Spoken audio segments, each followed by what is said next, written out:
Qualcomm dulu orang kenal company ini sebab chip Snapdragon-nya yang terkenal dalam for Android. Tapi sekarang ni dia dah upgrade senyap-senyap masuk ke dalam dunia AI dan juga data center. Diam-diam saja tahu dia mula cabar Nvidia dan juga AMD. So persoalannya sekarang, adakah berbaloi untuk kita invest dalam saham ni sekarang? Jom kita kaji sama-sama. Jadi guys, suatu video ini dirakamkan 4 November 2025. Harga saham Qualcomm berlega sekitar 180 USD dengan market cap lebih kurang 155 bilion dolar, dan PE ratio pula adalah sekitar 17.4 kali ganda, dan juga dividend yield dalam 1.9%, which is anggaran dividend tahunan lebih kurang 3.44 USD lah. Adik, dalam tempoh 52 minggu ini saham Qualcomm pernah jatuh serendah 119 USD dan dia pernah naiklah sampai 205 USD, dan secara keseluruhan Qualcomm masih berjaya mencatatkan kenaikan sekitar 18.5% lah YTD return. Jadi core business ataupun core revenue untuk Qualcomm ini datangnya daripada dua tunjang utama. First kali adalah division semiconductor ataupun QCT yang menghasilkan chip untuk smartphone, dan banyak lagi lah, which is automotive, IoT dan juga AI Edge. Yang kedua adalah division lesenkan teknologi mereka QTL, yang bermaksud mereka kumpulkan royalty daripada syarikat lain yang nak gunalah mereka punya standard komunikasi 4G dan juga 5G ciptaan mereka ni. Jadi kombinasi inilah yang memberikan Qualcomm sebuah aliran tunai yang stabil, yang mana satu itu sumbernya dari recurring income daripada lesen, dan satu lagi growth driver daripada chip yang baru.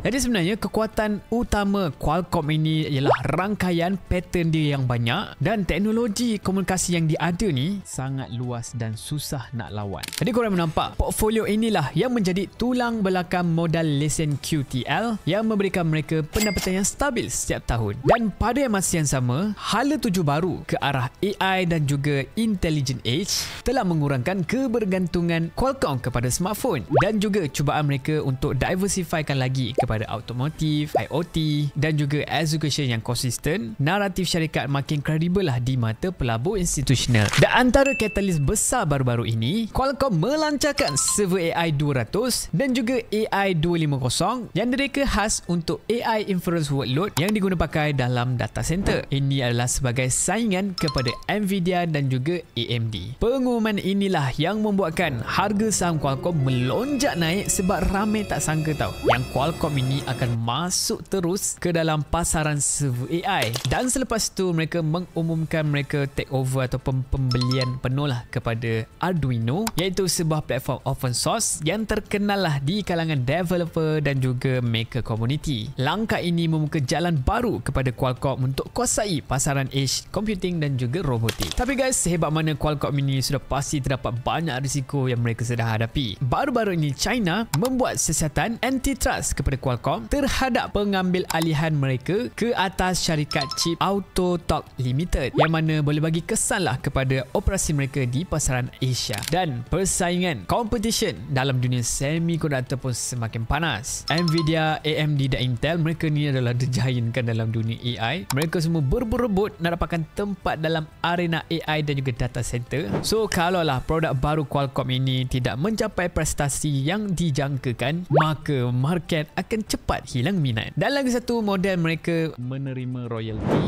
Teknologi ini terdapat risiko ataupun mereka terdedah lah dengan geopolitik dan juga perubahan dasar di antara Amerika dan juga China, sebab banyak pelanggan dan rakan industri datang dari sana. So kalau korang berminat nak invest dalam saham ni ataupun mana-mana saham US, saham Malaysia, saham Hong Kong, korang boleh guna platform Moomoo. Moomoo ini dah sering guna, hari-hari dah guna, dan yang paling penting dia regulated by SC Malaysia. Jadi untuk new user, korang boleh dapatkan reward up to RM2,300 daripada Moomoo, dan cara dapatkannya sangat mudah. First kali daftar Moomoo guna link dalam bio, and then korang just settlekan registration, buat KYC tu semua. Sebelum korang deposit, korang tekan button search ke atas, korang type special deposit, masukkan kod DAUSEDIKIT37, and then baru korang deposit minimum RM1,000, unlock reward sehingga RM250, dan kalau deposit lagi besar boleh dapat maksimum sampai RM2,300. Dan untuk fully unlock reward RM2,300 tersebut, korang kena buatlah task-task yang diberikan ini, dan jangan lupa claim reward korang nanti di bahagian My Reward. And once korang dah join Moomoo guna link Daus, korang boleh join lah grup Stock Daus di WhatsApp dengan tekan saja link di bio juga. Jadi guys, macam biasa dah ingatkan, video ini bukanlah financial advice. Past performance does not guarantee future punya result. So untuk itu pastikan korang hanya invest duit yang korang sanggup korang loss saja. Dan yang paling penting sekali, pastikan korang membuat kajian, korang research sebelum korang beli apa-apa saja. Tak kisahlah emas ke, stok ke, kripto ke, korang kaji dulu tau. Jadi guys, please komen pendapat korang tentang stok Qualcomm ni. Korang rasa power ke tak power, ataupun dia tak boleh pergi pun sebenarnya. Please komen dan jangan lupa like video ni, follow Daus. Jumpa lagi korang semua pada video akan datang. Ciao.